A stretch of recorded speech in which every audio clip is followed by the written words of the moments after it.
I don't love you anymore. I haven't for a long time. David's voice was eerily calm as he delivered these words across our kitchen table, his eyes fixed on his phone rather than my face. He didn't even look up as he continued. I've accepted a position at the Berlin office. I'm leaving next week. Alone. I sat perfectly still, my coffee growing cold between my palms. My face remained neutral, my breathing steady. The only visible reaction was a slight tightening of my fingers around the ceramic mug. After 8 years of marriage, my husband had just announced he was walking away as casually as if mentioning a change in the weather. I see, I replied, my voice remarkably steady. Have you thought about the logistics? He finally looked up, confusion flashing across his face.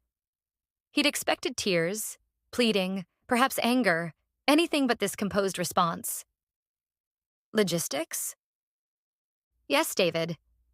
The house, our accounts, your belongings. Practical matters. My name is Elena Reyes, and at 36, I'd just been informed that my marriage was over. But while David might have been rehearsing this speech for weeks, imagining my collapse, I'd been watching the signs unfold for months. Preparing, waiting, calculating. The late-night calls he took in the bathroom with the shower running. The business trips that multiplied with no corresponding increase in his commission statements. The sudden password changes on all his devices. The receipts for jewelry I never received. The German language app I'd discovered on his phone 3 months ago. Berlin. Of course it was Berlin. The city where his new colleague Annika had transferred from 6 months ago. The stunning 27-year-old marketing genius he couldn't stop mentioning at dinner parties. The woman whose name appeared in his search history more frequently than work-related queries. I've already updated my will and insurance beneficiaries, he added, his confidence returning. My lawyer advised me to do it before telling you. I took a slow sip of my now cold coffee. Very practical of you. What David didn't know, what he had never bothered to learn about me despite our years together, was that I had been the financial strategist in my family since I was 16, managing investments after my parents died. The meek, supportive wife role had been just that, a role I'd played while maintaining my own careful plans. The house is in both our names, he continued. We'll need to sell it. I'll need most of the proceeds for my new start.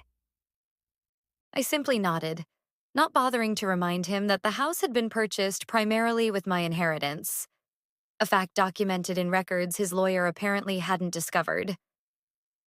I've withdrawn my portion from our joint accounts already, he added with smug satisfaction, just to be safe.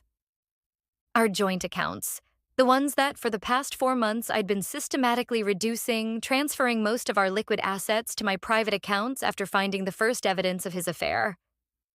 You've thought of everything, I remarked. Don't make this difficult, Elena.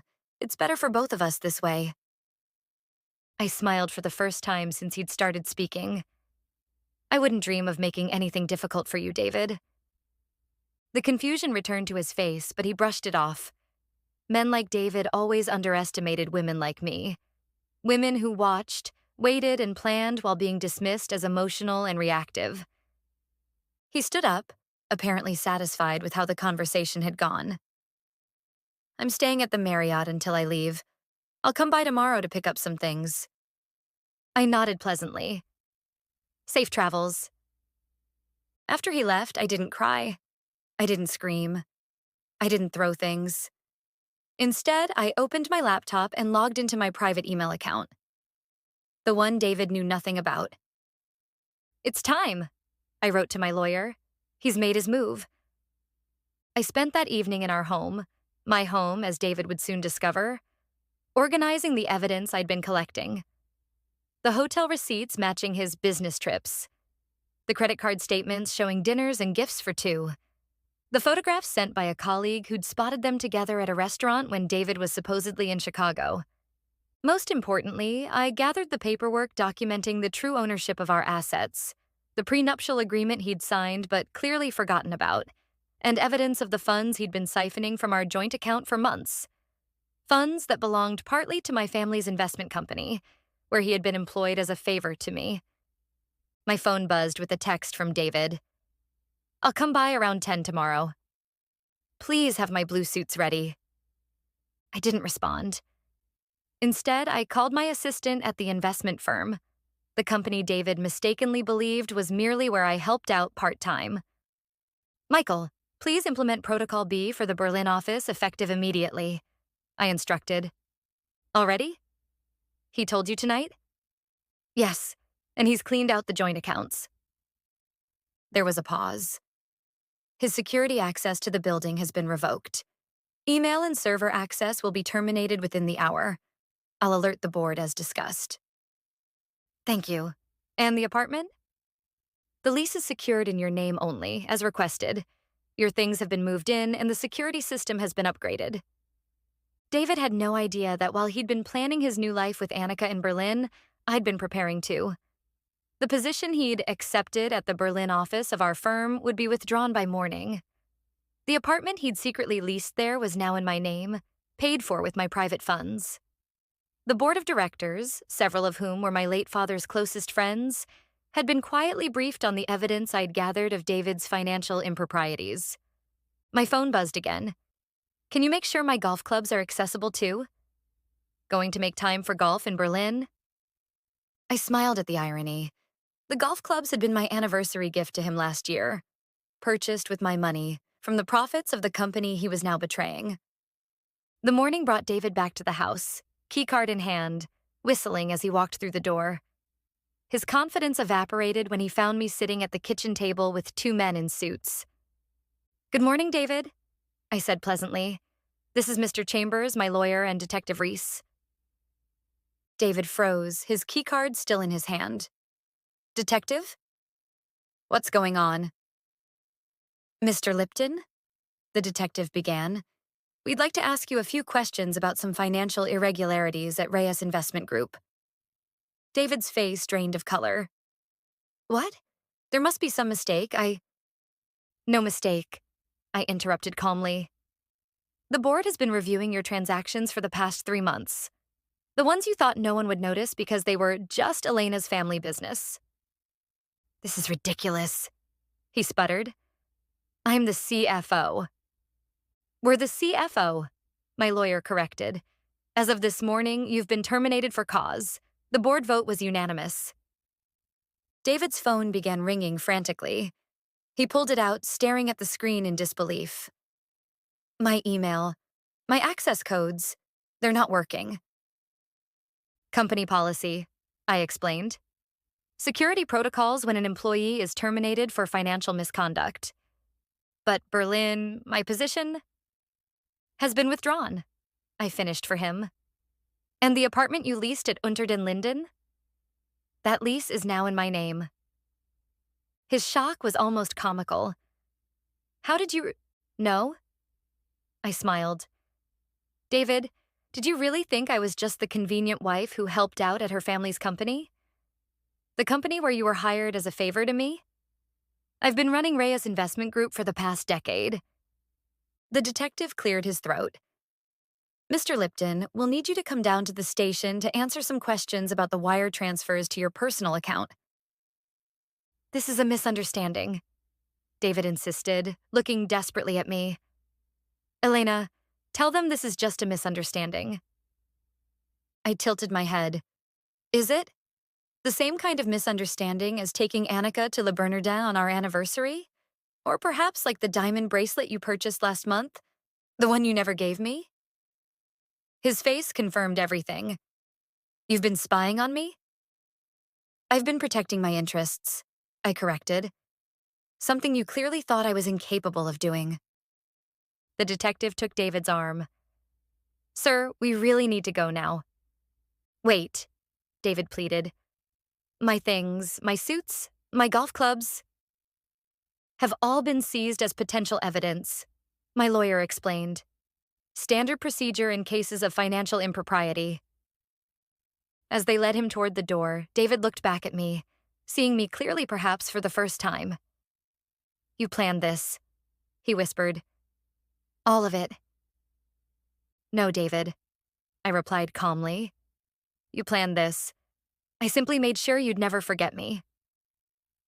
3 months later, I sat in my Berlin office reviewing the quarterly reports. The restructuring of our European division was going smoothly under my direct supervision. The view of the Brandenburg Gate from my window reminded me daily of the power of careful planning. My phone buzzed with a message from Michael. David's plea deal finalized. 2 years probation, full restitution, permanent bar from financial industry. I set down my phone without responding. David's fate was no longer my concern. My focus was on rebuilding what he had nearly damaged through his arrogance and betrayal. A knock at my door announced the arrival of our new marketing director. Ms. Reyes, the team is ready for your presentation. Thank you, Annika, I replied, gathering my files. And how are you settling into your new role? She shifted uncomfortably. Very well, thank you for asking. And thank you for the opportunity to stay with the company despite everything. I smiled politely. Annika had proven surprisingly valuable once she understood her position.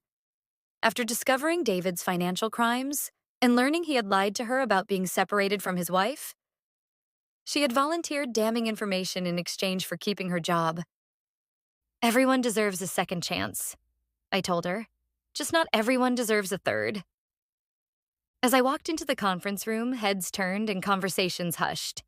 The story of how I had systematically dismantled my husband's betrayal had spread through the industry like wildfire. Some called it ruthless, others called it brilliant. But everyone agreed on one thing. No one who crossed Elena Reyes ever forgot the experience. My phone buzzed again. A text from a number I didn't recognize. I made a terrible mistake. Please talk to me. D. I deleted it without responding and addressed the waiting executives. Ladies and gentlemen, let's discuss the future. 6 months after David's tearful departure from our home, I hosted a charity gala at our Berlin headquarters. The event attracted business leaders from across Europe, and the whispers followed me around the room. That's her, the one whose husband tried to steal from her company. She not only caught him, but took his job and moved to the city where he planned to start over. I heard she even lives in the apartment he had chosen for himself and his mistress. I accepted their curious glances with gracious smiles, neither confirming nor denying the rumors. The truth was both simpler and more complex than the gossip suggested. My former college roommate approached, champagne in hand. The prodigal friend returns to Europe, though not exactly how any of us expected. I laughed, grateful for her familiar face. Life is full of surprises, Kate. Including the surprise that you were secretly running one of the most successful investment firms in New York while pretending to be just David's supportive wife. How many of us knew the real you? I considered this as I sipped my champagne. The real me was always there. People just see what they expect to see. And David expected to see? A woman who would fall apart without him, I answered simply. A woman who would beg him to stay, who would be devastated by his rejection, who would accept whatever scraps he was willing to leave her. Kate's eyes narrowed. Was any of it real? Your marriage? I gazed across the glittering ballroom, thinking of the early years, the genuine happiness we'd shared before David's ambition had corroded his integrity. Parts of it were real, but David made a critical error. He mistook my love for weakness. Across the room, I spotted Annika deep in conversation with our legal team. She had proven surprisingly capable once freed from David's influence.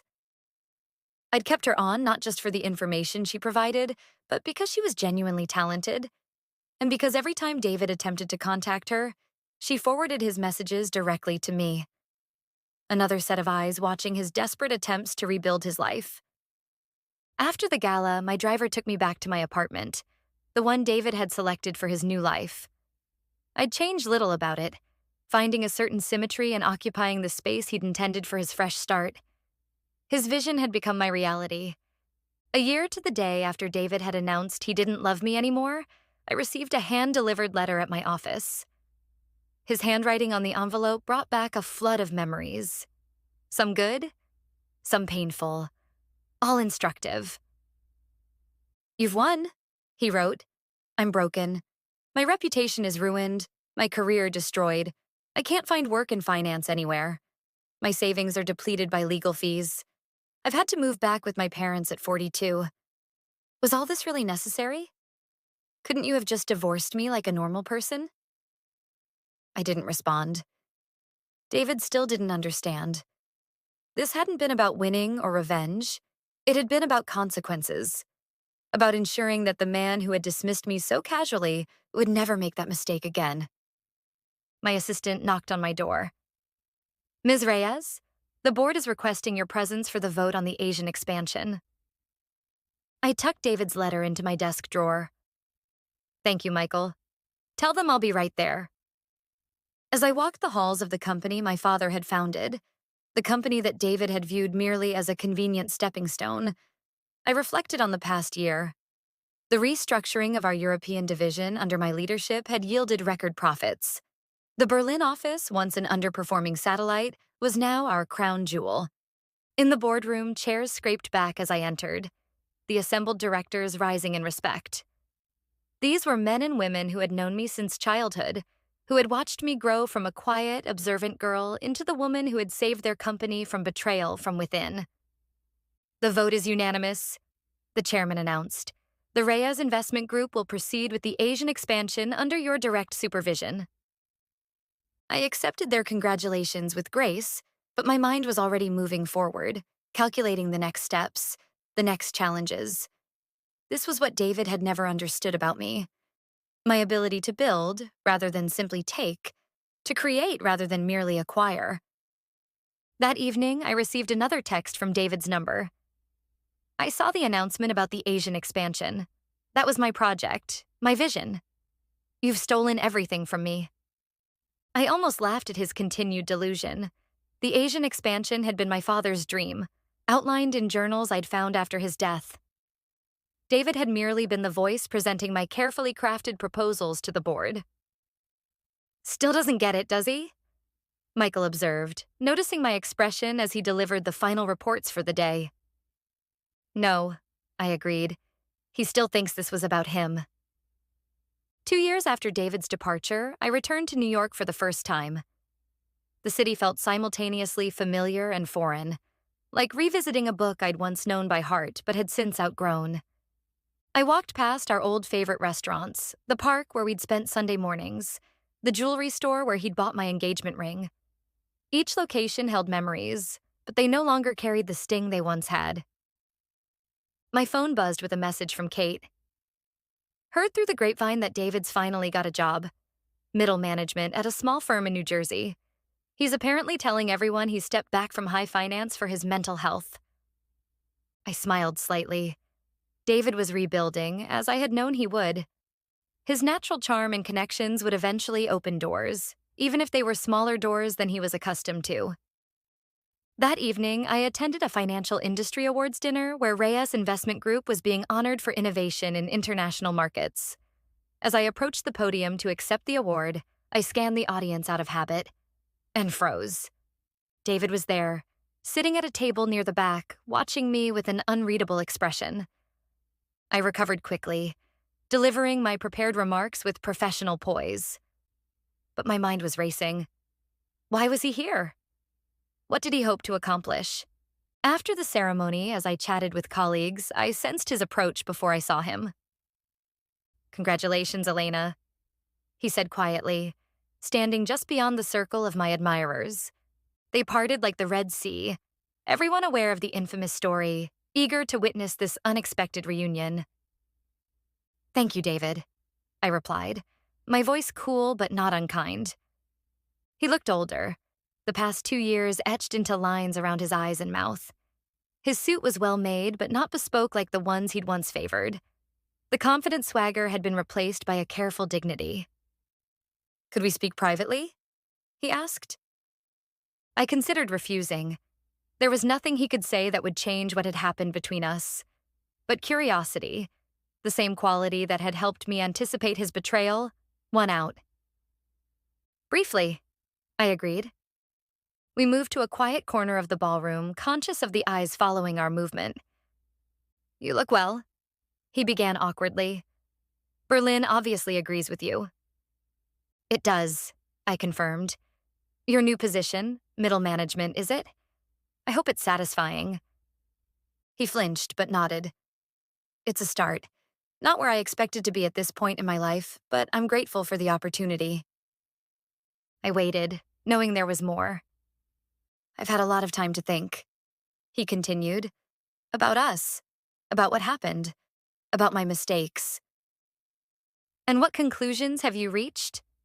I asked, genuinely curious about his perspective after all this time. That I never really knew you, he admitted. I lived with you for 8 years, but I never saw you clearly. I created a version of you in my mind. Someone who needed me, who wasn't complete without me. He paused. I was wrong. I studied him, searching for signs of manipulation or false contrition, but his eyes held only tired honesty. Yes, I agreed. You were wrong. I've wondered many times if you ever loved me at all, he said quietly, or if I was just part of some long-term plan. The question stung more than I expected. I did love you, David. That wasn't a lie. But love without respect is ultimately meaningless. He nodded slowly. And I didn't respect you. Not really. I didn't see what you were capable of. No, I agreed. You didn't. Around us, the party continued, voices rising and falling like waves against a shore. For a moment, we stood in silence, two strangers who had once shared everything. I won't ask for forgiveness, he finally said.